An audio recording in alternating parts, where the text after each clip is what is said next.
Good evening, ladies and gentlemen. I am Brock Beard from lastcar.info, and this is our post-race show for the Daytona 500. And as you just saw, in one of the most dramatic finishes in recent memory, and first of all, very happy that everybody was involved in those accidents on the last lap are okay. Michael McDowell, the has pulled off a victory, his first Cup Series victory in the Daytona 500, such as a certain other driver did just 31 years ago.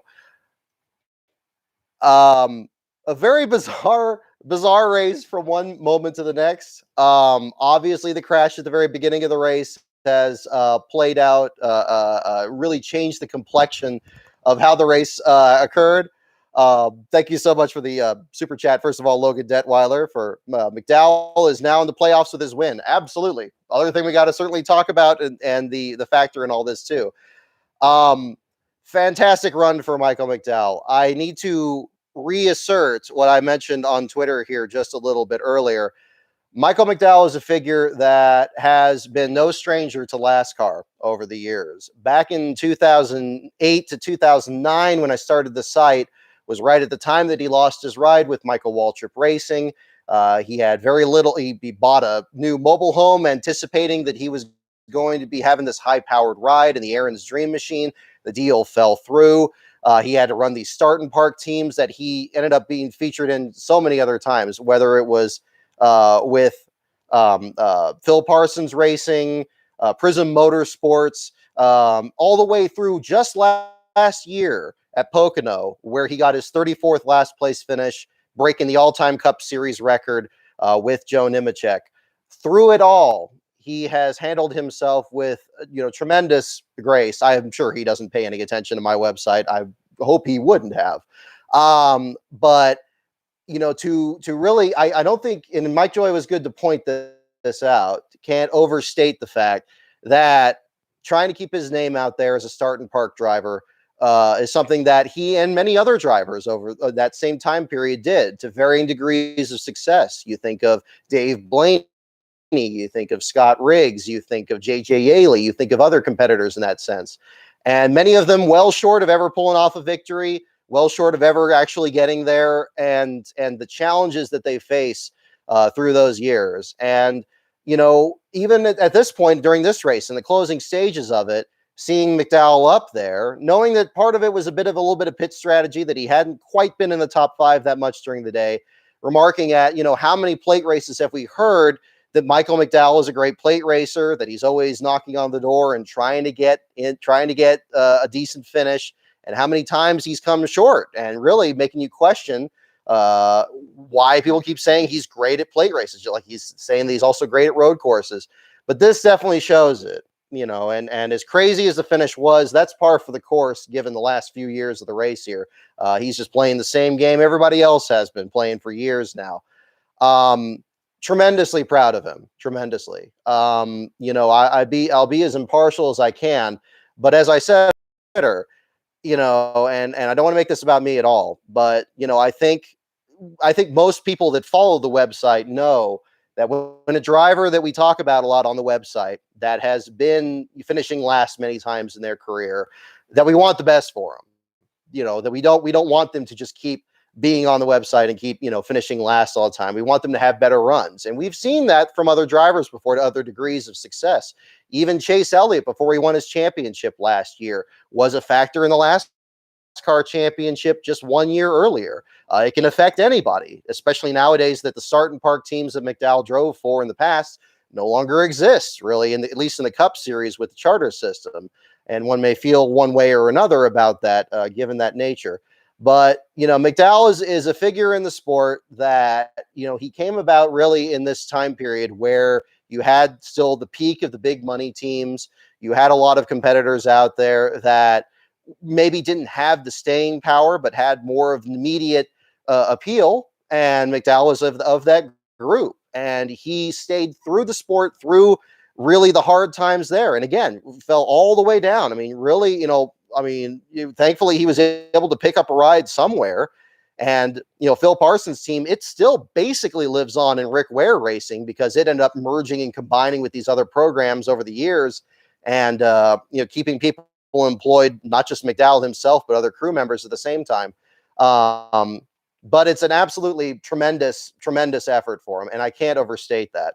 The fact that, again, especially again, with the last place record on top of it, we just talked about that at our Pocono show last year. And, a 3-time NASCAR champion. He was far and away the top last place guy, driving for Phil Parsons those many times. And, maybe playing a role in why the structure of the business structure in the Cup Series has changed to that degree. Now, Phil Parsons Racing ended up changing their strategy really in those last couple of years beforehand, but that's a discussion for another day. But again, the importance of perseverance in the sport and people being able to work their way up and earn their stripes. And, and really it's easy to forget just how many starts, I believe, what is it, 358 starts that McDowell has made in the Cup Series. That's tremendous. Those are like Rick Mass numbers and other competitors. And of course, just, 100 or so shy of Michael Waltrip's mark of 463 or 462 before the win back in 20 years ago, of course, in 2001. What is it about this trend that we had Trevor Bayne 10 years ago, Michael Waltrip 20 years ago, and then a little bit more than that before he got to Derek Cope. But it's absolutely tremendous, absolutely tremendous. And I want to make a statement on this on the same lines. Those of you who have followed the starting grids, including the most recent one that I posted this week, and thank you for the comments on that as well, that I want to make a proclamation pending, of course, post-race inspection, although I anticipate it probably won't change even at that point, that from this point forward, from that last starting grid was the end of an era. Because from this point forward, Michael McDowell will no longer be known as the Texas Twister. He will forever on be known in my starting grid and hopefully anywhere else as the 2021 Daytona 500 champion, because that is the kind of story that we love to follow and that we love to see. So huge on that. Again, I got to say, it's hard to stay partial on this, but I think his story, and hopefully you hear more of it in the days and weeks coming ahead, is going to be huge. So that's going to be big. Oh, getting a little misty-eyed here on this, gotta say. So yeah, for sure. So we got a lot to talk about, of course. Certainly the trend in how this race went and the competition there.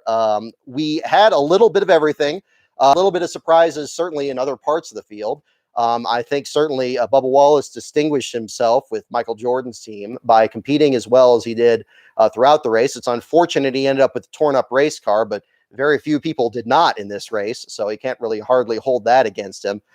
Great run by him there. Unfortunately, a loose wheel. This stuff happens. I think it's a good starting point. I'm sure there were a lot of nerves coming into this with how anticipated this race was, and I think that was a good start. Team Trackhouse, unfortunately, getting collected in that accident with Daniel Suarez. Again, that happened so early in the race, as with the other competitors that were involved in it. I think it's going to be very hard to actually, describe really how well those teams are going to be doing until we get a few more races under their belts. And I thought Pitbull actually handled himself pretty well into that too. I'm sure he was crestfallen, but nice discussion with him and Justin Marks there, and kudos to Fox for bringing that up there at the same time there. So so again, huge things on that end as well. Looking at the rest of the lineup, also Austin Cindric. What a storyline we could have had on that one as well, and certainly can't be forgotten, even though he was collected in that wreck as well. Very nearly followed up his win in the Xfinity race yesterday, which we'll talk about in the show here tonight too, after we did our most recent one on Friday. But also almost, being in the top 5 for as long as he was. Pit strategy didn't quite work out at the end. Pit stop seemed to run a bit longer than it was going to, and we had a very different set of circumstances there for him. So really, yeah, a lot of interesting situations from how this one certainly played out. A little bit of shades of 2006 at Talladega, where you had a wreck between the third place driver collecting the top 2 drivers there, and a photo finish that actually in both cases involved the 9 car and somebody going for their first win. In that case, it was Brian Vickers going for the win, and he was alongside Casey Kane. The moment of caution, much like this one, cycled back to an earlier point there at which Vickers was leading. Some controversy in that sense. Hopefully, in McDowell's case, this will be the first of more victories, and not just the one. But if you had to win one race, the Daytona 500 is certainly one I think that anybody would pick. Just look at the reaction that Brad Keselowski had in his interview there. Crestfallen, certainly. It's now been at least, I think it's 12 attempts now in the 500. And still hasn't won it. He, Truex, and Kyle Busch, of course, seem to be among the biggest group there that have not won the 500, that have come close in double-digit times, that are among still really the big names in the sport. But obviously, McDowell's adding to a little bit there. But yeah, yeah. Did they? I'm seeing the comment there. Yeah, hopefully Cindric's okay. I know that in the Fox booth they said everybody was okay. Certainly. Hope that there's no change on that. I don't have any additional information on that. So we'll find out in that sense of situation there too. But that's absolutely crazy in that too. I've seen a couple super chats come up here. I'll catch up to those as soon as I can here. But definitely wanted to kind of get that out from the beginning here. And we'll talk more about the action from here. I guess actually I can catch up to this here in the meantime. Confirmation 07, thank you for the $5 super chat. That was one of the most boring plate races I've seen. What a joke of a race. Single file line until the last lap, and anyone can win Daytona. I certainly understand that. I will say by and large that the single file racing, I'm not a big fan of it either. I think there is such a thing as a difference between having a great finish and a great race. This one would certainly fall into the category of a great finish, although as crazy as, certainly more hair-raising than I think anybody would anticipate there. In terms of a great race, you think of 1999, 2005, not just because of Jeff Gordon wins, but also because they turned out to be pretty competitive races from start to finish. Even 2001, short of course, what happened on the final lap. These other, there's a difference certainly there. Kind of reminds you a little bit about 2016. We had a lot of single file racing, and it came down to knocking the leader out of the way. In that one, it was done a little bit more cleanly than this turned out to be, but a little different circumstances there. There's much to be said about the super speedway package and what may or may not improve next year with the next gen car. We're just going to have to wait and see on all of that. But obviously any situation where you get a lot of torn up equipment, especially 15 laps into the race, is certainly a bit disappointing. And we had one of the most competitive fields in a number of years, not just the fact that we had maybe some teams that were, a bit more competitive, even from the back of the field between the Kaulig entry and the other extra Penske entry for Cindric. But you also had a situation where there were just a lot of great storylines throughout the field. And McDowell was certainly one of those. But yeah, there's definitely a difference between having a great finish versus a great race. And I think even with McDowell's storyline being as compelling as it is, that can certainly be different there. And we can talk about that from the past, too. Again, listening to the 1992 Daytona 500 this week, certainly significant for the Alabama gang, Davey Allison's victory, Morgan Shepherd trying to work his way around him. But like this race, a race that was marred by an accident that took out several of the contenders because it happened right at the front of the field. So there was a lot of similarities there. And actually, really, in that sense, just like this one, for example, it eliminated both drivers that were on the front row. In this case, Alex Bowman and William Byron before his pre-race penalty, of course. So you had that situation there on top of it. And it's unfortunate. Sometimes you get races like this and they kind of play out in different ways. In 2011, we had a very big accident in the beginning stages of that with the 2-car Tango. And you still had a pretty crazy finish that ultimately led to Trevor Bayne scoring his first victory. When you look to it, but again, that could go that way or can go 1992's direction. Things can play out in different ways. And, if you have a similarly sized field and only so many cars out there, I think that a lot of drivers were on prevent defense here after that first wreck. And of course, the rain delay on top of it, just dragging it out late into the night. By the way, thank you so much for everybody jumping in here. I'm really surprised to get 195 people in here, where it's, I'm sure, past, it's almost 1 o'clock on the East Coast. So I appreciate you guys tuning in. I'll try to make this worth your time. Hopefully you guys have President's Day off, or if you don't, hopefully that I don't keep you too much later there than necessary at the same time. Um, let's see what I think there's another super chat that I missed here. Let me get this too. Oh yes, the Judo Joker. Thank you again for your super chat as well. Shout out to Jamie Mack for a top 10 finish after going 2 laps down after 2 years out. Glad everyone was okay. That was a very nasty crash. Absolutely. Echo your statement on that as well. With Jamie McMurray, very impressive with how he was able to run with the front splitter bent up that much. At 1.3 crew members standing on it to try to bend it back downward. These cars seem so dependent on the splitter, and as we saw certainly in today's race and also in yesterday's Xfinity race, ultimately hobbled by it if they slip into any grass that's slightly more than just regularly moist. You have a situation that's going to be really damaging, that's going to ultimately eliminate a driver from the race. So a different situation there. Hopefully we get to a time where we don't have to sit through these 4 and 5 and 6 hour rain delays here. I think that's the biggest thing that we can certainly hope for future installments. It seems like this is almost becoming a tradition, at least in the last couple of years. After 20 laps last year and after 15 laps this year, I think it was Luis Torres was posting. It's like, I guess it's going to be 10 laps next year.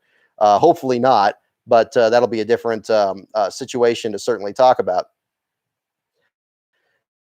I think again, there's going to be a lot of different situations about what what was a clean pass and what was the right way to win a race or anything like that. When it's a Daytona 500, it seems like all of that has gone out the window. If you can get close to somebody, you're going to do something, one way or the other.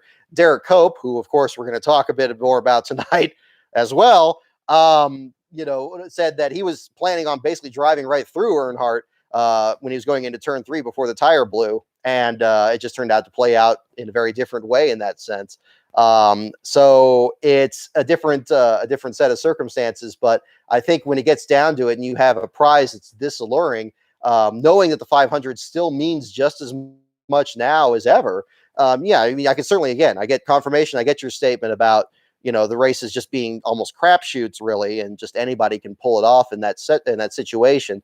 But again, a different set of circumstances, but a similar objective there that I think everybody can work towards there. So hard to be too critical on people in that sense. On that note, kudos also to Fox for providing some extra context as to why the heck Derek Cope was out after 3 laps of the race, to show that he was throwing some blocks on traffic there. I know they were laughing at it a bit there, but you know what? The guy knew he was struggling all week. I certainly don't blame him for being as defensive as he was out there. Again, I can't be too impartial on that, given the fact that I photography these last couple of years and now know that it's going to have a Last Car article as part of it. So we're going to, I think I can work with that certainly, but I know many people have already had their stab at it. It is certainly not lost on me, the irony of the fact that he blows a tire, in fact, the same right rear tire that Dale Earnhardt blew on lap 3 in the Daytona 500, 20 years after his fatal accident. I think there is something to be said for the otherworldly. I think there is a lot in the world that we do not know or cannot comprehend as human beings. I'm willing to believe that, Daytona, much like Indianapolis, has a spirit of its own and perhaps its own perverse sense of humor, the same one that keeps the Andrettis out of victory lane since 1969, and the other one on the Daytona side that perhaps in one sense or another made Earnhardt's story as captivating as it was and as ultimately tragic as it turned out to be in 2001. But I think that it's, a different a different situation there. But certainly a bit sad at how that played out. I think Cope just seemed to just be snake bitten this week between the fact that the battery died in qualifying. He wasn't even able to get the picture next to the car, which I wanted to use in the grid, and unfortunately that didn't happen. Then trying to get the car set up for practice. Practice gets called after 3 minutes because of rain, so you just got what you got. In the dual race, something happens on the last lap. Everybody's out for his head because Bubba Wallace is trying to make a pass. And, he got a slow car out there and everybody's just all, oh my gosh, slow cars at Daytona. That's never happened before. It's absurd. So, and I did watch a Steve Phelps video, which I thought was interesting. I talked about this on our Friday show. It was interesting when he talked about like people finishing 40th and making sure they don't always finish 40th. I guess we'll talk about that further on, but not to lose sight on Cope though. Again, speaking with the perversity of Daytona, I think it is possible that you could just have a driver come in there that just has an awful week there. I'm just glad he's okay. I'm just glad he was in the outside line when he hit the wall, that he was checked and released from the infield care center, and that now he can focus on this season with Quinn Houff and again, continuing to build the team. I thought it was very interesting during the pace laps that he actually said for the first time that this was basically his last race, that he had basically hinted at pretty strong in media availability and through the first part of this week.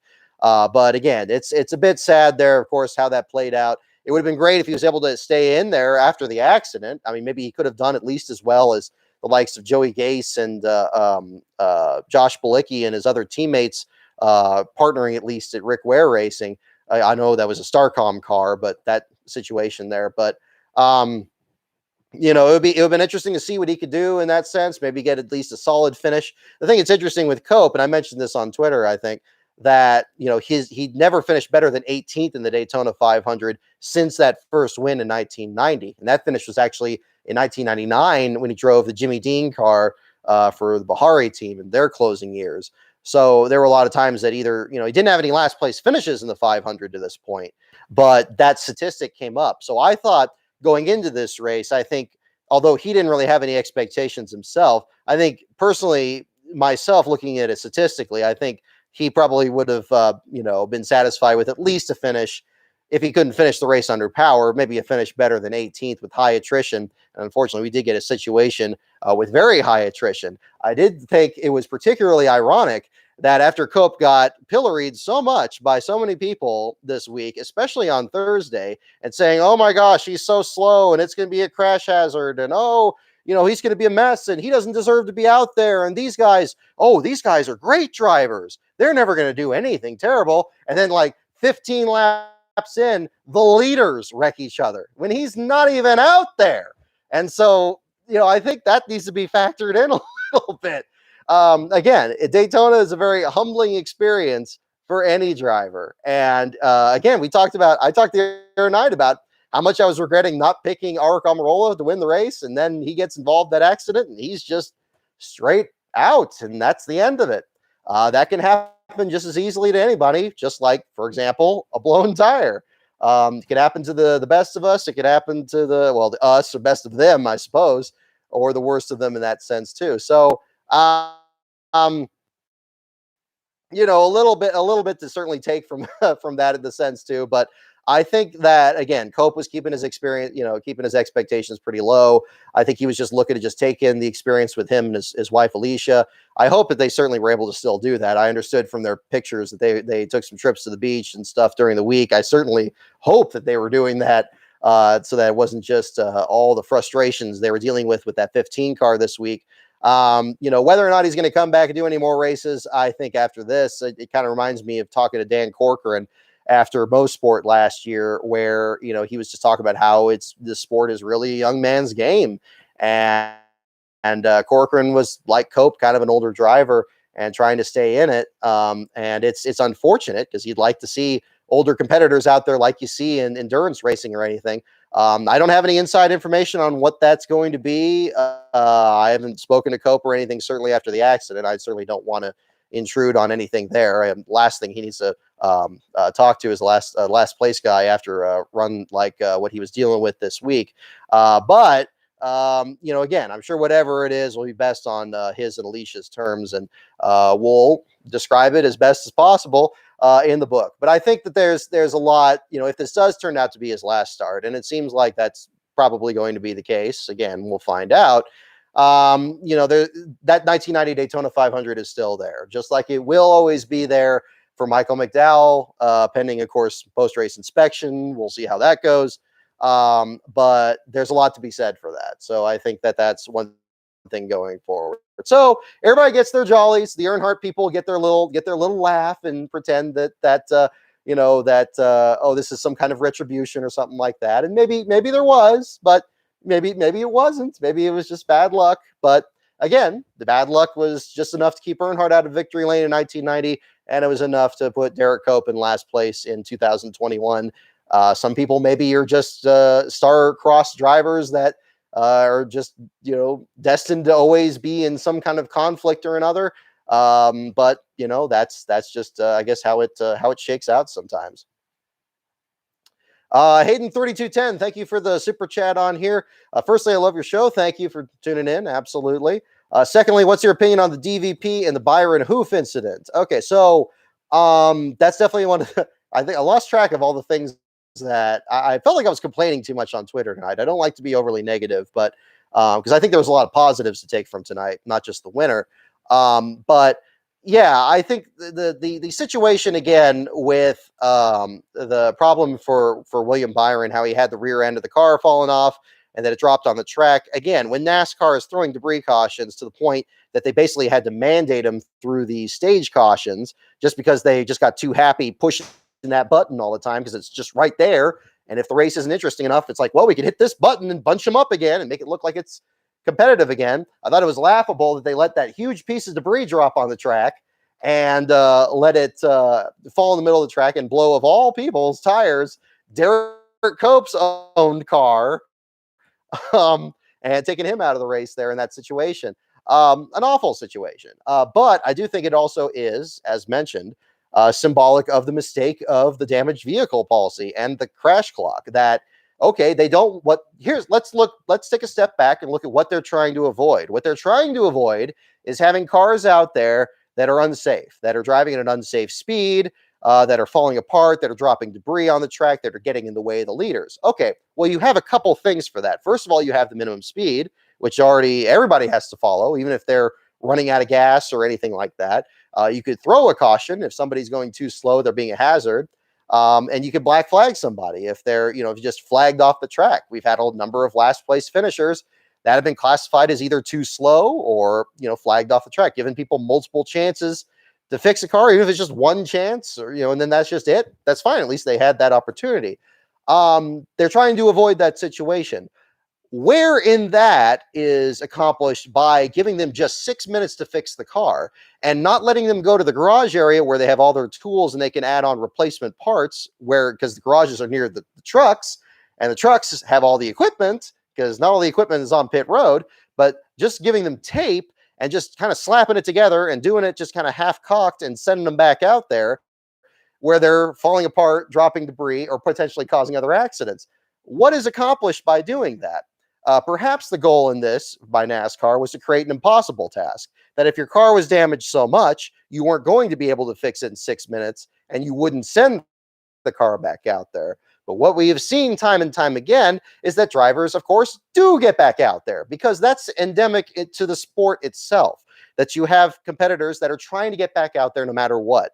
That unlike other forms of motorsport, even to a degree sports car racing, that to that extent, that you can have close quarter racing with fendered cars banging off each other, and then you can rip this off or hammer that down and tape this up and get the car back out there. And sometimes, in the case of tonight, for example, Michael McDowell, who frammed his car off the wall when for some reason he didn't seem to slow down enough for that first accident, but it caught everybody by surprise. I'm sure it did to him too. You have a situation where they're trying to get back out there, and the crowd loves that too. How many times you watch an older race where a guy has taped up numbers and gets the car back out there and tries to get a few more points? So what does NASCAR do? They create this crash clock rule. They alter the points format so you don't get a significant number of more points if you're in the bottom 5 positions, and you only get one more point per position, so you reduce that incentive. And they create a situation where you don't want to come back out there. Persuading people not to do something that has been kind of, a big part of the sport, I think is against the interest of the sport. And again, if you have a car that comes out there and it's not, running very well, and if it's really a danger, if it's not going to be handling very well, then yeah, it's not going to be out there. Leave it to the teams to decide it. I think this is just a little bit too much supervisory control by NASCAR and not trusting these teams to know if their cars are able to stay out there. NASCAR can supervise it through the minimum speed. Somebody mentioned Tyler Reddick just. Yeah, exactly. Isn't that amazing that they were able to get that car back out there even with these constraints. That was an amazing job by those guys. They must have spent that entire they must have really organized very well during that rain delay to figure out exactly what they needed to get it. So kudos to the Childress team. They've always prided themselves on durable cars, and I guess that was certainly another one of them. But yeah, I think that was a different a situation there that could have certainly been handled at the same time there. So again, a little less supervisory control, understanding that these teams and stuff know what they're doing, that they're not going to put their drivers at risk, that the drivers know what they're doing, and they're only going to accept risks to a certain amount. Of course, racing is dangerous, as we all know, and they know most of all that what can happen out there, and they're going to do the best they can. But being able to fix your car and get back in the race is a big part of NASCAR. It's what makes it special, and getting rid of it because we're worried about slow cars out there. What do I always say in this show? You can't legislate away slow cars. They're always going to be out there. If there's a minimum speed, there's going to be cars that are going to be close to that speed. They're going to do what they can to get out there until they can get equipment to go faster or to get another car or whatever else that is. It's one of the remnants that still exists from the sport's earliest roots, when you had guys putting together cars in their own garages and getting them back out there. And with all this talk about Wendell Scott, the one thing that everybody always seems to just leave out of his story is the fact that he was an independent and that he had that same existence, that you wouldn't be able to have Wendell Scott in today's sport because they'd say, oh, well, this isn't the sport for you. Your car's not fast enough. You didn't spend enough. You shouldn't be in this series. You should be somewhere else. That wouldn't happen today. And some people could say that's for better or for worse. But I think really, again, these teams that are the smaller organizations, they're the ones that eventually become bigger organizations, or maybe they have talent that they can nurture, and then until they get to a bigger team, like Brad Keselowski did after working with his family's team. That's the situation. And NASCAR is going to have to face that reality at some point. How far do they want to go off the beaten path before they're no longer what they are? And I understand you got to get new fan bases out there and new people interested in the sport. But just like watching an old movie that, like look how timeless The Wizard of Oz is. We don't need a new Wizard of Oz to get people into it. I guess there's been some versus the Michael Jackson one and all that. But I mean, okay, but even that one is like 40 years ago. So we don't need to make even more new ones. Kids want to watch the older one, and they still like it because some things are just timeless. And NASCAR needs to really keep the things that are timeless in the sport. And Michael McDowell's story is the thing that you kind of, like to really, enjoy. So, and Michael McDowell's, again, another great example of that. Again, who would have given him much attention beyond what we saw on the last car site of his runs for Phil Parsons Racing? The few races that he had where he had sponsorship, so he could run the full race at Talladega. Like that one time that Ty Dillon decided to crash on the last lap in Tony Stewart's car and ended up ruining a great run that McDowell was having in the 98 car. These are definitely stories that, kind of get overlooked along the way. Suddenly, when you see somebody like this succeed, suddenly the road is that much clearer. And that's the narrative that we've had this whole time. So that's been a different story. And that'll be one to certainly look at. iRacer CB, thank you again for the super chat here. Hey, Brock, love the channel. Thank you, first of all. Just wondering if you've ever tried to get into sim racing, and if so, what sim? Anyway, keep up the great work, man. All right, thank you so much. Absolutely. I'm not. I will freely admit it. I think you might be newer to the show here. I don't know how much I've talked about this. I'm not really big into video games or simulators. I know there's a difference. There's a difference between simulators and video games, so don't jump on me on that. But I'm not that technically inclined. Look how simple this show is here. I can't even run OBS on this thing. So that's a little bit beyond me, especially the nature of it now. Thank goodness we had the iRacing series because they gave us something to watch, and I enjoyed doing the last place finishes articles, whether it was Denny Hamlin's TV screen getting turned off or somebody losing internet connection. That was a lot of fun. But yeah, in terms of me myself, I haven't really delved too much into that. I'll really date myself on this. Last one I was really into was NASCAR Racing 1999 edition because I really liked racing the Bull Run Raceway, the fantasy track that Papyrus had. I understand that Papyrus is now involved in iRacing now, which is great. So I'm glad that brain trust is still out there and being a part of this now. But that's about where it left me behind. I remember NASCAR Racing 3 came out, and it was just completely different. I couldn't get used to the paint shop because my art skills aren't really top notch on that stuff. So that kind of left me in the dust. And from there, we kind of went two different routes. And suddenly you got esports, and I'm over here like, looking at paintings on the wall still. So yeah, I appreciate the question, but that's that's a bit outside my expertise. I do enjoy watching it though. I think the guys that do the announcing and stuff do a great job. I know a lot of competitors that we talk about on LastCar are quite active in the iRacing series. It was great to see Landon Castle get the Blue Blue Emu sponsor, excuse me, on his car after having that sponsorship on the Morgan Shepherd like car in the iRacing series. And we saw Garrett Smithley do well. And of course, the Richard Petty of the series, as Carl Long put it, Timmy Hill. It's great to see these drivers get more attention in a different way than we maybe would expect in that sense. So I think it's done a lot of good, but I think a lot of that good is the fact that I have stayed out of it. So maybe that'll change someday, but I don't think that it's going to change anytime soon. So, but again, thank you for the super chat on that as well. Let me look through the lineup here again. I want to kind of take a look at the Cup Series lineup. Ryan Preece, great job tonight. I got to say, I was very happy with him on that. It looked like he was going to have an outside chance at really pulling off something big, although Denny Hamlin had far and away the best car. I was very surprised to see him not quite shuffle into the field very well at the end. The Toyotas just didn't quite have the right strategy. It was kind of amazing to see that shake out, where the Fords and Chevys were ahead of them and just kept them behind. That's the risk you run when you have a car that's that good. Sterling Marlin in 2001, before what, of course, happened on the last lap, was easily the dominant car. And a lot of what happened towards the end of that race was because they didn't want to get him up there because they knew he was that fast. Ward Burton I think he led the most laps in that race before he got in the big one, and Marlin was the best of the ones that were left after that. So you had that kind of a situation. Priest did a great job. I was very impressed with him. Let me get this keyboard out of the way.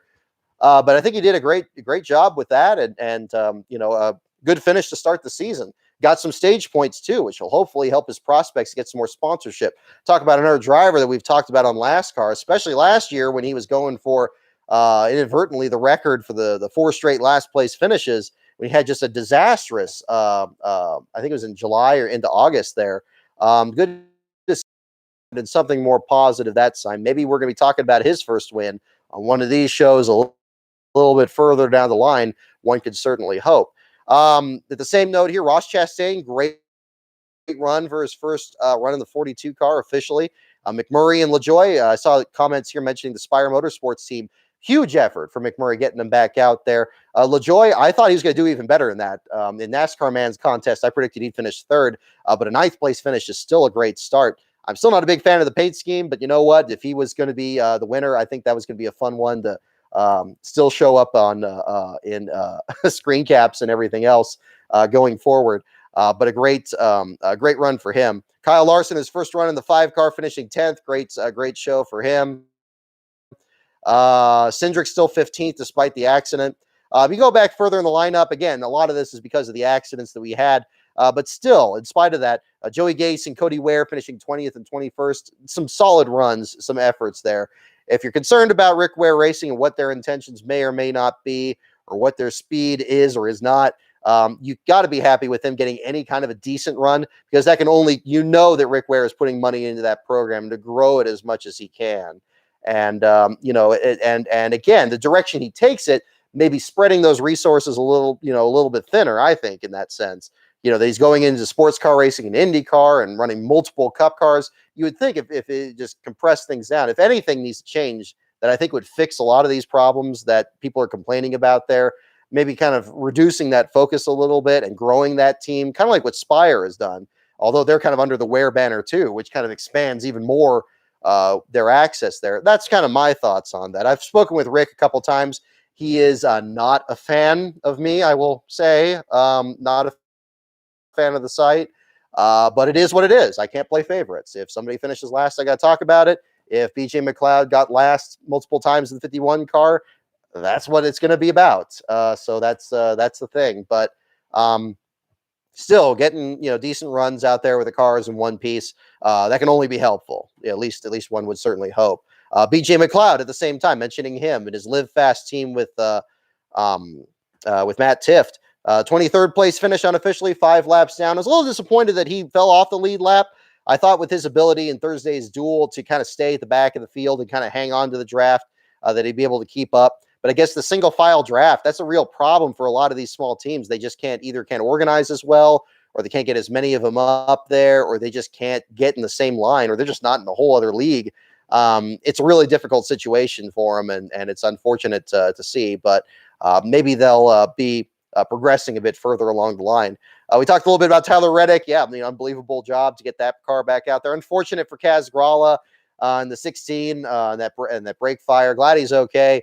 I made a comment about that I think that they were treating that a little bit too, flippantly during the the broadcast. I still stand by that. I'm not saying you got to treat everything like, it's the Hindenburg explosion, but I am saying that if, there's got to be a little bit of a balance between complete frivolity and just kind of, up there and they're like, patting each other on the back and laughing and having a great time, and also describing what's happening, because what's taking place is a very dangerous activity still.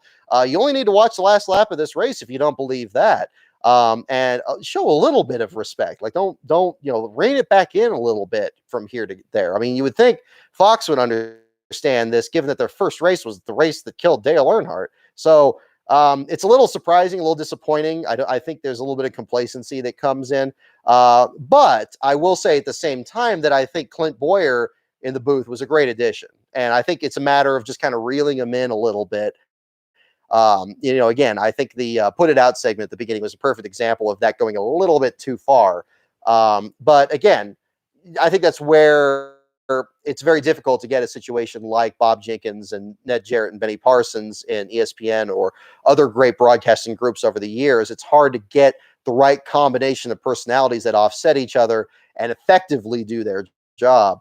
I'd like to believe that we'll still get there this season. It's the first race of the year. Certainly don't want to dismiss anything, but I'm not going to pretend that things aren't happening when they are. So that's the other part of it there too. So yeah, and again, I liked Clint a lot. So he was I thought he was very entertaining this week, and I think he'll be an asset going forward. And him being a little closer to the competition, of course, just running through last year. I think what's really helped with him, I don't know if I'd mentioned this in the Friday show. I think he really helped Jeff Gordon loosen up a little bit. And, they were both like, there were a couple times Gordon was just laughing so hard, like he couldn't stop. I thought that was good for Gordon, because I think Gordon didn't really know his place to this point. And I always figured Gordon would take kind of more the Ned Jarrett position and Boyer the Benny Parsons spot and kind of work around that. So, maybe that'll be kind of where this heads, but that would be great. But I thought that was good to see. Confirmation 07, thank you again for the super chat for sure. Tyler Reddick drove a modified for most of the race. That's absolutely the other one too. That was, again, huge accomplishment by the Childress team. They make durable cars and they have determined drivers. And I would certainly love to see Reddick pull off his first win as well this year. So that'll be one to certainly talk about. Let's see. I saw the comment here, the Rammers line, planning to attend any races this year. We always try to plan the Sears Point race in June. We're still looking at that to be our first one this season. It's going to be, we'll see what nature our coverage is going to be. I am hearing some things from some friends of mine that credentials are going to be particularly difficult to pick up. That's certainly no secret given the current regulations, depending on what state you're in, of how many people they're letting in the media center or if they're in there at all. Hopefully something can be worked out. I mean, I don't care if they set up, if I have like a folding table in the garage area, I can work with that. So I can social distance just fine on that sense. That's where I do most of my work anyway. So that's kind of what I'm hoping. We're looking at potentially another race in June, maybe the All-Star race in Texas. That plan is still coming together. And then Phoenix in November is what we're looking at this season. Things are kind of still in a little bit of transition right now. So how many more races we add on is going to depend on a lot of moving parts. We're always open to doing more races, especially in this area. Maybe Vegas, for example, in the fall. But that's going to be kind of up in the air. So stay tuned on that. We'll have some more information on that coming up here at the same time. Yep, Kyle. Yeah, hope to see you at Sears Point too. Absolutely. So lots of other. Let's see, what do we got here? We talked about the Cup Series. We talked about Cope. We talked about. Well, I guess we only touched on the big wreck. That was just again, just crazy stuff. I'm not going to be the first one to say about the metric of that. I didn't think we were going to have any cars left over after that. Again, shades of 1992, where Davey Allison, Morgan Shepherd, and Michael Waltrip get through, and everybody else in the frame from Darrell Waltrip on back is in the big wreck. Definitely check out the MRN broadcast that they put on their channel this last week. It was a great listen. I really enjoyed. I usually don't listen to the full thing of those, but I listened to that one and I really enjoyed that. So that was a good one. Also on that subject, on the subject of podcasts, stay tuned for Rick Houston. My buddy Rick Houston over at the Scene Vault podcast has a big multi-part documentary on the safety innovations from 2000 to 2001 and elaborating more on Adam Petty, Kenny Irwin, Tony Roper, Dale Earnhardt, and Blaze Alexander. I think it's going to be a huge project. It's called Firestorm. The years that changed NASCAR, 2000 to 2001. It's of some combination. I know Firestorm's the name of it. You can find it on any podcast app, if you forgive the plug here. I'm very interested to see about that. Of course, having done 3 before February, the 2 versions of it here between 2019 to 2020. Rick, of course, having worked with NASCAR scene, will have a very different perspective than I did. Myself more as a fan, him more as working the actual beat and being in the media center for a lot of these events. I think he's going to provide a lot of really interesting context. It sounds like some really interesting interviews that'll really elaborate on that. So if you liked 3 before February, I highly recommend you check out Rick Houston's Firestorm series. I haven't listened to it yet. I think it comes out the 18th. You can check out his Twitter feed for more information on that. I think it's going to be very good. It's definitely on my bookmark, and I have some commutes this week that I'm sure are going to be filled with listening to that. So I'm definitely getting ready for that as well. Let's see. The E60 piece on Dale Sr. was really good. I didn't see it. I need to watch that. I haven't watched that yet, but hopefully it'll be. I'm sure it'll be interesting. Ryan McGee, also a shout out to him. He did his series on ESPN. I thought was fantastic, especially the description of the day of the Daytona 500. I think it was some fantastic prose there for sure. I mean, I'm not trying to sound dismissive, but I thought it was very well written and very well researched, and I expect nothing less of Mr. McGee. He's a class act too. So any of his stuff there, when he really like leans into it, like he's even better than the quality stuff he already produces. So highly recommend checking that out too. Let's see. I think we've about covered. We'll do trivia here tonight too. I have another bit here too. So definitely stick around for our trivia portion. We're going to touch on. There we go. I just got a comment from a friend mentioning a 3-time NASCAR champion is a now a Daytona 500 winner. Yep, exactly. So that is absolutely huge. I haven't heard anything more on technical inspection. Luis Torres, a good buddy there, has a picture of McDowell is now in the media center for availability. So if you're checking that out, it looks like there's going to be a feed on that as well. Let's see. We'll talk about the Xfinity race here a little bit too. Again, I feel like I've been batting 1,000 with just creating just absolutely terrible luck for a lot of these competitors out there. I got my Derek Cope shirt on. Again, big thanks to Speedway Screens. I definitely want to make sure it was a perfect occasion to wear this one. I couldn't think of really enjoyed definitely wearing that there today. And it's very hard to get a shirt that's this long for me. It's a different style from a lot of the modern ones, but definitely appreciative of that.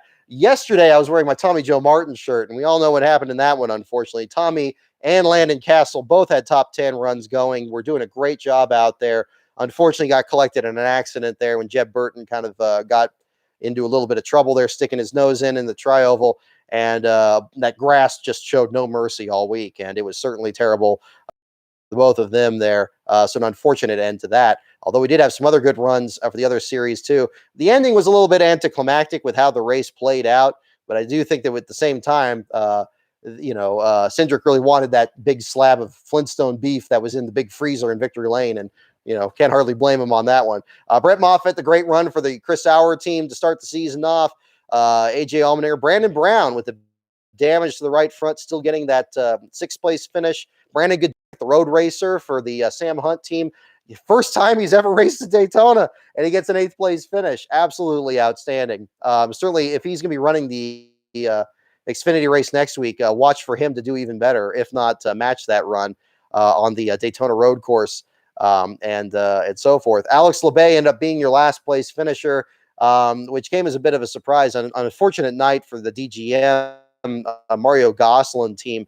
They had such a great close to the 2020 season. I really thought this would be a good opportunity to kind of build on that. Unfortunately, again, as we talked about, Daytona shows no favorites, and all their teams struggled, and including the 91 that failed to qualify when the qualifying got rained out. So that was unfortunate. Ryan Sieg with the oil leak, that was too bad, dropping out of that one. Let's see, Timmy Hill falling out of contention there after leading 4 laps. Really, just the charter system again. I'm still not a fan of it too, and I'm not a fan also of Timmy Hill missing the show. I think he would have been interesting to see in this race, whether or not he would have been able to keep up with the rest of the leaders. I think would have been the interesting thing to see, especially driving a Ford versus the Toyotas they've run in the past. Would he have run about as well as the Rick Ware teams did, where they were kind of just by themselves, or would he have been able to latch on to the back of that crazy dragon or whatever that was at the field and hang on and actually get a decent finish? That remains to be seen. Maybe we'll see that in the August race or the other super speedways coming up later this year. But that'll be certainly another story for another day. Kyle Weatherman did a great job. I know I talk a lot about the Mike Harmon team. I think that they were one of the most impressive stories from last season on the Xfinity side.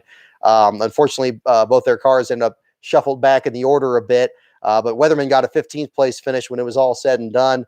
Daniel Hemrick, of course, showing a good start with the Gibbs team. Of course, the Gibbs team is already as dominant as they are, but I think that's going to be the real question. Is Daniel Hemrick going to win his first race with the Gibbs team before we get to Ryan Sieg's first win with the Ford? I think, once they if they get to a point where the two of them are battling for a win, I think we're going to see something the likes of which we haven't seen in a while. Hopefully it happens at Darlington, because we can get a situation like we had with Ross Chastain and Denny Hamlin last year, and get a situation where Dale Jarrett's in the booth saying they're driving the hell out of those cars. And that would be, I think that would be a great show. So that would be one to certainly talk about. I mentioned DGM struggling. I forgot to notice here that Cesar Baccarella came back from that spin to finish 12th. Great run by him. I should have mentioned that in the article a bit more. But I know LeBay responded to my article on that. But I was very interested to see that that LeBay never finished last in an Xfinity race before. So the fact that he was able to, which I thought kind of really speaks to his consistency in the series and everything else. So hopefully that was received the way that it was certainly meant to be at the same time. But we'll certainly cover that. No, Beast of Metal. I did not see the tweet about Jordan Anderson being locked out of the Xfinity series. That's a real bummer on that one. But that's a different. I'll have to look into that more. That certainly would be a bit of a heartbreaker, because I know he was really working hard to get that Xfinity program off the ground. But we'll certainly find out about that next week in the Daytona road course and going forward. I need a bit of Code Red here. It is much hotter in here than I thought it would be. All righty. Let's see. We talked about, Josh Berry did a good job until he got involved in those accidents. That's pretty much all I have really to say on the Xfinity race. It was a bit of a mess, but not nearly as much of a mess as the Truck Series race was. So, but some good runs from, again, these small teams that I was mentioning earlier. Not Hemrick, of course, but talking about Brandon Brown, Brandon Godovic, and Jason White is the other one to talk about. And what was effectively the 93 team that finished last in the last 2 races of the year with Josh Realm, now being switched over. It's still listed as an RSS car, but my understanding is it's still under Josh's ownership. But the 23 team out there, Jason White, is first starting, I think, in like 7 years, getting a 10th place finish out there. Great run. Joe Graff Jr., Bouncing. Talk about another guy, much like in the same vein as Michael McDowell. Graf finished last in both Xfinity races at Daytona last year, comes back in this one, runs in the top 10, finishes in the 11th spot. Great performance for him, too. So that was a big story to certainly talk about at the same time. And a solid run for Danny Bone. Last minute ride for him to get in the Big Machine Records team after the Jade Buford wasn't cleared to run it for this week. I'm sure he's going to be running it next week for the road course there. But for a last minute job and just going double duty with the truck series, I think a 19th place run is a solid performance there, even with how few cars were left over at the end. He managed to at least avoid those wrecks in that sense, and that's certainly an improvement. C. Grant Milady, thank you so much for the super chat. I'm glad you're enjoying the show for sure. So we'll certainly talk about that. Oh yeah, Ty Dillon crashed the whole field. Yeah, that was terrible. That was unfortunate. So he had that. Yeah, Stephen Parsons, he got a good run. Yes, he did. 13th. Well, that's the other thing. It's almost expected at this point because Stefan made his debut. Remember driving for that team when Cody Ware had some kind of issue. I think it was an offset from his heat exhaustion at Sears Point, and then he wasn't cleared to run Daytona. And Parsons came at the last second, and he had a good run in that one. So, of course, his father Phil winning at Talladega in 1988. Bit of the super speedway prowess, I guess, passing through on the generation. Spoken with Stefan before, great kid too. Very humble, working his way up the ranks there. I think he'll go far once he gets a bit more consistency there. I know he's sharing a ride there still at the BJ McLeod team, but they got a lot of promising talents there. I think Mason Massey is another one that I think you were going to hear a lot more from in the future here on that team, and I'm anxious to see his first start later this year, whenever that's going to be. I understand he's sharing the ride, and that's going to be something to work on. Let's see. Any thoughts on the ARCA race on Saturday? I only watched a bit of that. Big thanks to our beat reporter, William Saki, who did the feature on it. If you haven't seen it yet, it's already been posted to the site. I posted it during the rain delay. He did a great feature on Brittany Zamora, the driver of the former Sterling Marlin car that NASCAR man featured in that video I narrated there. It was unfortunate to see that car fall out of the race early, but we provided some great context on who Zamora is and the team and everything, so you get kind of even more to the story. So if you enjoyed that video and you enjoyed the Last Place content, definitely check that out over at the Last Card on Info site, and you can get some more information on that one. Is it Matt Mills with McLeod's team? Yes, I believe he's still there. Is he still in the 5 car? So I know they got Jesse Little in the 78. Yeah, there's Mills there in the 5 car. Yeah, he was 16th. So yeah, again, great job on that one. Okay. Yeah, Rich Bickle, it would have been great to see him have a better run. I didn't watch much of the ARCA race. I was working on the grid at that time, so that I basically got the recording for that done right before the start of the Xfinity race. So, and then I finished the grid late that night, and I got it uploaded like I think about 11:30 Pacific. So it's a little difficult this year. This year has been a busy one. I tell you what, when this Code Red wears off, I'm gonna be sleeping pretty good tonight because it's gonna be it's been a busy week. It's been an adjusting to having all the racing between Tuesday through Sunday. And of course, I was working on the injury list articles pretty much after the Super Bowl on last Sunday into Monday. So it's been a slog for like this whole week, but I've enjoyed every bit of it. This is our third live stream we've got in this week. I mean, that's great. We're going to just do them weekly from here on for the foreseeable future, but that'll be something to kind of look at too. But yeah, great runs for a lot of these smaller teams. Some bad luck for other ones too. Jimmy Means' team with Greg Galding. I was hoping they'd get a better run than that, but unfortunately got collected in an accident. I think Galding is again another surprising success story in the vein of Michael McDowell. That maybe had a lot of struggles driving for maybe not quite ready for showtime yet, and then kind of getting in another situation that put him in a better position. Certainly with SS Greenlight, he was great. Hopefully with Means, he can keep that going. Cody Vanderwall, as much as he struggled last year in the 52 car, he even had a couple of good runs at the end of the year, even at the Roval. So maybe we could see something similar out of the 52 this season. But that'll certainly be a story for next week and so forth, which we will certainly get into. So I think that's enough on the Xfinity series here. I know it's getting even later here. It's 10:30 Pacific time and much later than this. Before it gets too much later tonight, Again, thank you so much for everybody who's stuck around. We got still 200 people in here. I mentioned this the other night, and I don't want to wait any longer on this. I have 5 envelopes right here, and this trivia thing, we're gonna do some trivia tonight, and we'll lead this off because I'll lead off with this. I don't want to keep up anybody any later than we need to here. We'll probably do some more questions after the first 5, but I have in these envelopes 5 stickers by our good friend Comic, and check this out. I had Comics by Bruno made these fantastic JD McDuffie stickers. I think he did a really nice job on these. I should have ordered a lot more of them, but I was hanging on to them for a giveaway here. I talked to him about him selling them on his shop. It sounds like he's probably going to. I don't know. Don't hold me to that, but we're still working on that. But hopefully he does on the store soon, because I want to make sure everybody who wants one of these gets one of them. But tonight we're going to be giving away 5 of these to people who get the next 5 questions on this thing correct. Whoever is the first correct answer showing up on my screen will be one to win. We gave away a couple of these on the Friday show. I got 5 set aside for tonight, and these will be given away tonight. So we'll do that. You're fine for a couple more hours? Okay. All right. So thank you again for people tuning in. We are going to be doing these questions now. We'll go ahead and lead off with this for tonight. So there we go. So yeah, any obviously, if you're the winning one on this, I'll need your mailing address or whatever address you want it mailed to. Nobody's information is going to go anywhere else but for this. I can definitely assure you on that.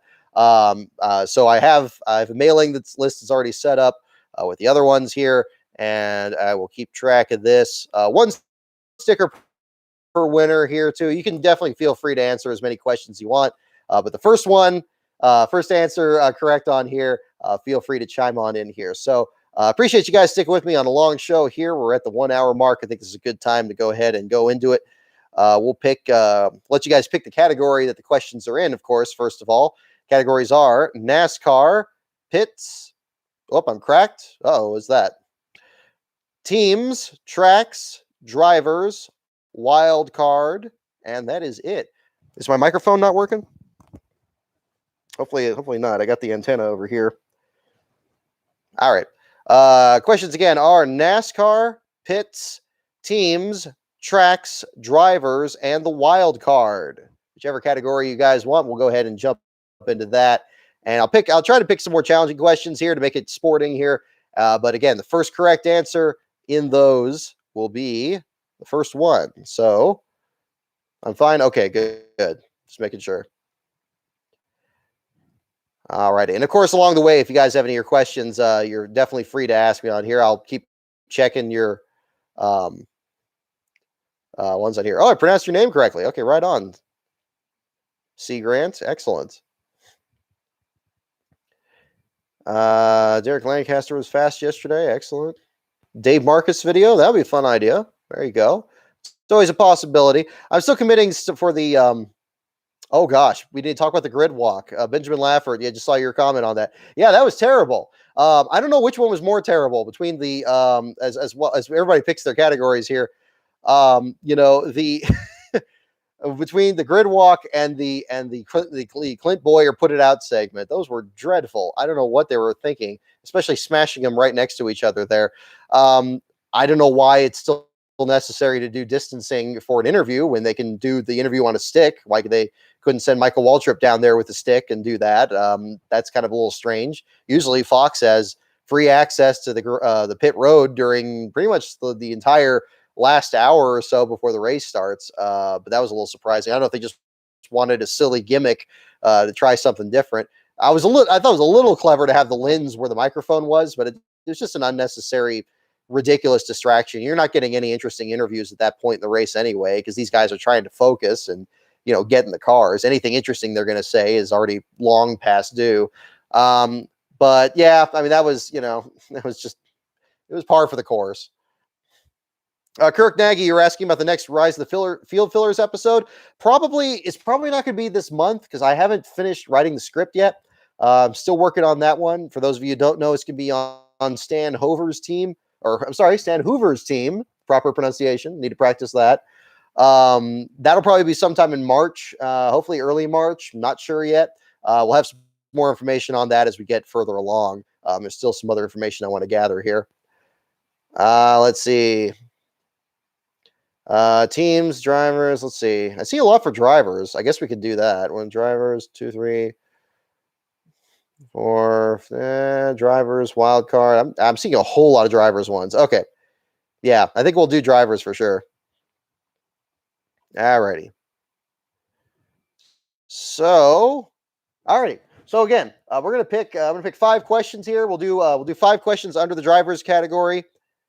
And again, first person to get the correct answer will be given one of these. Just make sure that you get, again, if you're one of the winners, you can just send your mailing address. You can either, my Twitter DMs are open, or you can send me an email. My email address is on the website, the lastcar.info site. Those are probably the best ways to reach me on that. Hopefully that is good there. So we'll do that. Do I like turtles? I do indeed. There you go. All righty. Here we go. All right, here's the questions. First question of the night.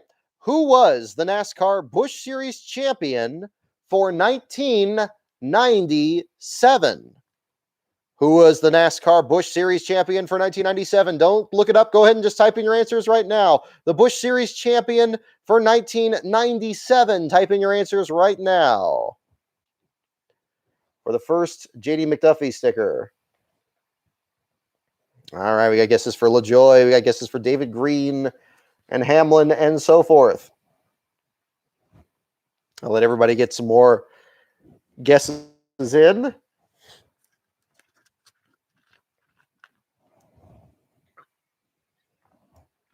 really got to check if I turned the air conditioning on. I don't think I did. Okay. All righty. Okay, we got a lot of guesses here. We got a lot for LaJoy. We got LePage, Sauter, Benson, Jarrett, Hamlin. Alrighty. And the answer is Randy LaJoy. Randy LaJoy is indeed the correct answer. Father of Corey LaJoy. And the first person to get that correct on my list here, looking back up here, and the first one that got it correct is Jacob Polan. Jacob Polan. Excellent. Congratulations. Hopefully I pronounced your name correctly. Definitely drop me a message there with your mailing address, and I will send the first of these to you, and I will make sure I keep your name on the list. These will hopefully drop in the mail here tomorrow, if not certainly this week. All right. Still one, I think, Easy Coldy. I think you were one of the winners from our last show. I don't believe I have your address yet. So if you definitely drop me a message there, definitely make sure to contact me on that one. And we'll get yours sent out as well. I think everybody else's from our Friday show are already set here. So, okay, Jacob Polan, congratulations. Is first name needed? No, I'll count it. I mean, we'll do just the well, wait a minute. Okay, hang on. I'm seeing Peter Vonson on here had LaJoy. He had that one there. Okay, how did that just pop up? Okay. You know what? Okay, I stepped in it on that one. We'll do 2 on this one. Let me get okay. I got Peter. Okay, Peter Vonson. I didn't see your. Why didn't I see yours? It's been a long day. I'll tell you what. I'm sorry about that. Polan, I already promised you yours. You're going to still get one. Peter Vonson, you'll get one too. So Peter Vonson and Jacob Polan, you go ahead and send those out, and we'll do those for sure. I apologize for that, folks. Let me get that. So yes, you don't need to do the first name. You can do the full name. That's okay. Like I say, these stickers are going to be publicly available as well. So anybody who wants one, you can get one too. I may order some more myself. So this isn't going to be the only time we'll do this, but certainly for the 500 show, definitely want to do this as well. Yeah. So yeah, Peter Vonson, I got both your names on here. So definitely contact me on that. Yeah, Kirk Nagy. Yeah, thanks for the heads up on that for sure. Yeah, you had it. Okay. Nope. Yeah, both of you are getting it for sure. So those 2 we'll set aside on here. All right. So we still have 3 more to go. So that's fine. We'll do the next one here. All righty. Okay, no. Oh, okay. No, hang on. Hang on. Here we go. Here's a good one. All right. Next question here. Next question. All right. So get your hands ready on the buzzers here. Here is our next question. And again, you don't have to put first name.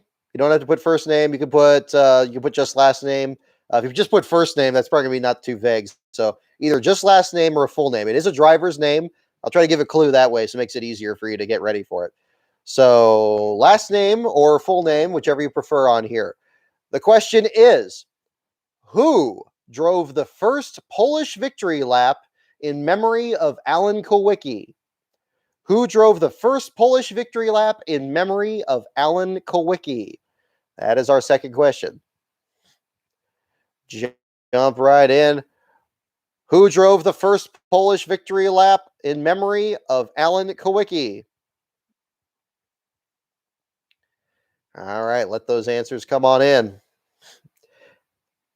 Now, one trick with this, if it seems like it's another answer and somebody's already typing, you can always type a different answer. You might be the first one to pick that one, even if you weren't the first one to pick the same one there. So don't be afraid to do a different answer there too. All righty. Okay. We'll wait for some more of these come in here. I'll read the question one more time here. Who drove the first Polish victory lap in memory of Alan Kulwicki? All right. We got a couple for Justin. It's interesting. Okay. All righty. So the answer is Michael Waltrip. It's a trick question. It's not Rusty. It's not Rusty from the 500. Those of you who picked Rusty, it's a good guess. That's a good guess because he did, of course, famously do so in the Cup race. But there's an Xfinity race too, old Busch Series race. And Michael Waltrip would be the first one. So who had that one? I'm looking. One. It's first time I'm seeing it get it right away here. I think I saw somebody get it. Let me look. On my page, I have MMC Fly 566. You said Waltrip. We'll count that. Waltrip, excellent. MMC Fly 566. Hopefully I didn't miss anybody else on that one. And yes, I mean that's what I see on that. MMC Fly 566. Excellent. So congratulations. You're going home, or you're gonna get one of these sent home to you right there. All right. Yes, Michael Waltrip is the correct answer. All righty. Okay. Yeah, trick question and a half. Yeah, these are tricky questions. We'll get some easier ones here too to make it a little bit easier. All righty. Okay. Ooh, here we go. Okay. So this one here, this will be a little bit easier. So this one, we're looking for a year in the 1980s. So you just need your number keypad on this one. You can type it really quick. Okay. We're looking for a year in the 1980s. So you have a very limited one. Don't type it in yet. Haven't read the question yet. All right, here we go. Next question for a sticker. What 80s year did Darrell Waltrip inch by Richard Petty for his second Atlanta win? What 80s year did Darrell Waltrip inch by Richard Petty for his second Atlanta win? Go ahead and type your year in. What 80s year did Darrell Waltrip inch by Richard Petty for his second Atlanta win? Don't look it up. Just go ahead and guess. There you go. Nothing wrong with a good guess. All right. Seeing several years of the 80s here. 85, 87, 81. We'll let everybody keep getting theirs in. It could be any. You never know. Are we talking early 80s? Are we talking late 80s? Year did Darrell Waltrip inch by Richard Petty, for his second Atlanta win. All right, we got several years here. I think we probably run the gamut here of every year. And the answer is 1982. 1982 is the correct answer. And who got that one? I see. Mitch Lind. Is that the name there? Or is it Lund? Is that two L's? Mitch Lind. I got you right here. Looks like you're the first one to pick 1982. Congratulations. You are getting one of these stickers as well. Definitely make sure you get me your contact information and where to send it to. I think it's, yeah, let me get that spelled correctly.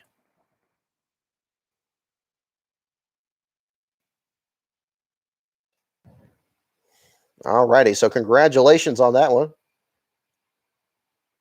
You posted it before Rammer's Line? I'm not seeing that before here. Sometimes when people post their own statements, they come up earlier. I see. Okay, first ones I have on my list here. I have Rob F with 85, James Vecchio with 87, Colorado with 81, John Rogan with 81, Joe H 99 with 86, Savage Politics with 84, Kirk Nagy with 83, Dylan Holland with 87, Peter Cohen 84, Devin Monzi 84, and then Mitch Lind with 82. That's the first 82 I'm seeing. Yeah, Rammer's Line, you were close. You were like 3 after it on my list here. I do see you here. Yeah, very close. Very, very close. Yeah. Yours appears between Colorado and John. Okay, it might be different on yours. I'm going with that. I swear that's what I got right here. This might not be the best way to give these away, but maybe we'll try a different format here further down. But we didn't have too many issues on the Friday show with this. But regardless, I already got that one set aside, so you're good on that. And you get a chance. You got one more here for this one. I got one more for tonight. We might do some other questions tonight, but I know it's already running pretty late. But we got that going here.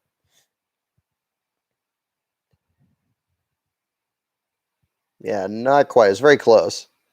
Yeah, I got Mitch also in here. So, yeah, but it's okay. And again, these stickers will be available. Again, I'm pretty sure on Comics by Bruno's page. So anybody who wants one, you'll be able to get one. And he's got them for pretty good prices on his page there. So that's always good too. Alrighty. And again, I'm probably going to order some more of these. These are pretty nice looking. I put one on my computer too, so I got that there. Alrighty. So okay. Alrighty. Okay. So here's the last question for tonight. The last question for a sticker here. We could do some more tonight if you want, but I know we're kind of running long here. So let's go ahead without further ado and jump right into it. This one here, we're looking for a driver's name. Again, last name is fine. You can put the full name if you want, but last name is fine. Okay, here it is. Who won Nashville's 4-car Superstar Showdown in 1988? Who won Nashville's 4-car Superstar Showdown in 1988? Looking for a driver's name. Go ahead and put the last name, or you can put the full name if you want. Who won Nashville's 4-car Superstar Showdown in 1988? All right, I'll wait those answers come on in there. Jeff Bodine wins McDuffie sticker. There you go. Yeah, you never know. It could be competitive.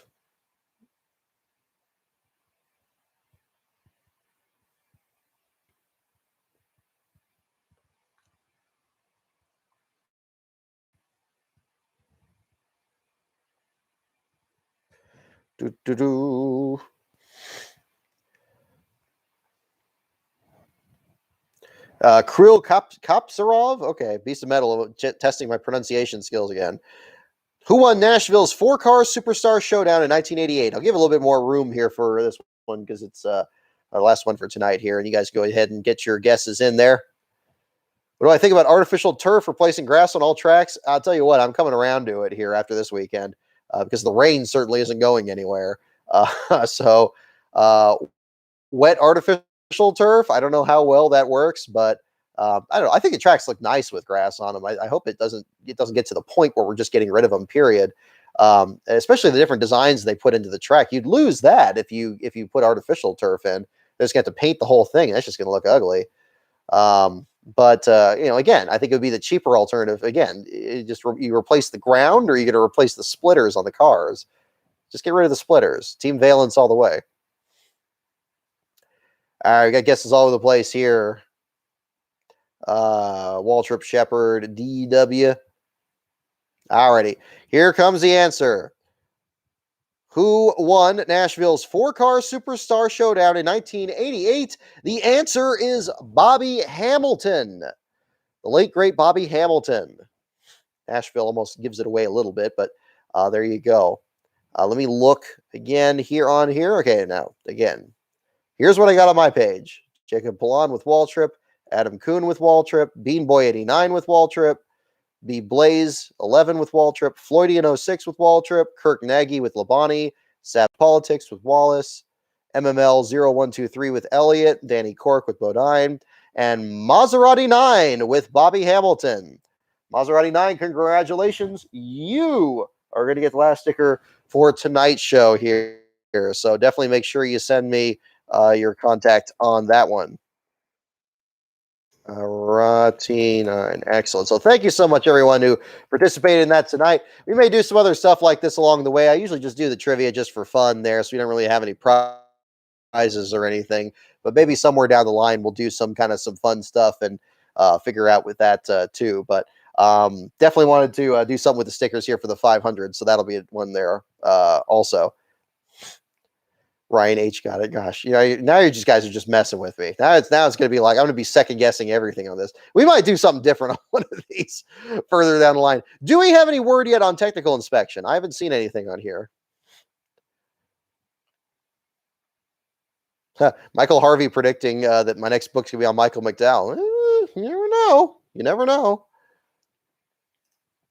Haven't seen anything yet here, but that's certainly possible. Well, we got a couple here. Excellent. I'm seeing a couple of the addresses here for the stickers. So excellent. Let me check. I'm going to check Pockers's page while we're still live here and see if we have any other updates on that.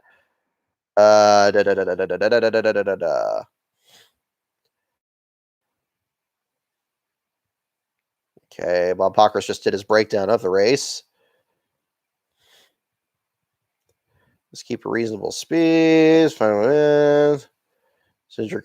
Okay, they say Austin Cindric was released from the care center an hour ago. So the discussion earlier about Austin Cindric, Pockers reports that Cindric was released from the care center along with Cole Custer and Ryan Preece. So again, Cindric appears to be okay. So I'm not seeing any other reports on any other drivers that were not checked and released from the care center. So very good news. Certainly on that front there. Not seeing any reports yet on if McDowell has cleared inspection. We'll certainly cover that further along here, but it's been certainly late enough already. It's 11 o'clock here on the West Coast. I think that's as good a time as any to clear up the show for tonight. Thank you so much, everyone, for tuning in. I know definitely a bit of a longer show here tonight, but for very good reason. Congratulations again to Michael McDowell on the victory, the 2021 Daytona 500. Additional information on the race will come up later on. The Derek Cope article is pretty much done. I was working on it on the rain delay. We get official word. We'll post that later tonight. Entry list storylines for the Daytona Road Course coming up this week on the website, lastcar.info.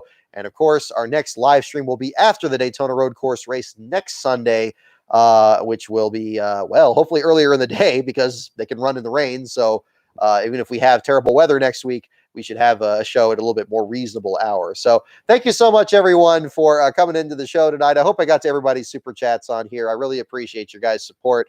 Stay tuned for more information on Rise of the Field Fillers and other content coming to the YouTube page. I hope you guys enjoyed the starting grid as well.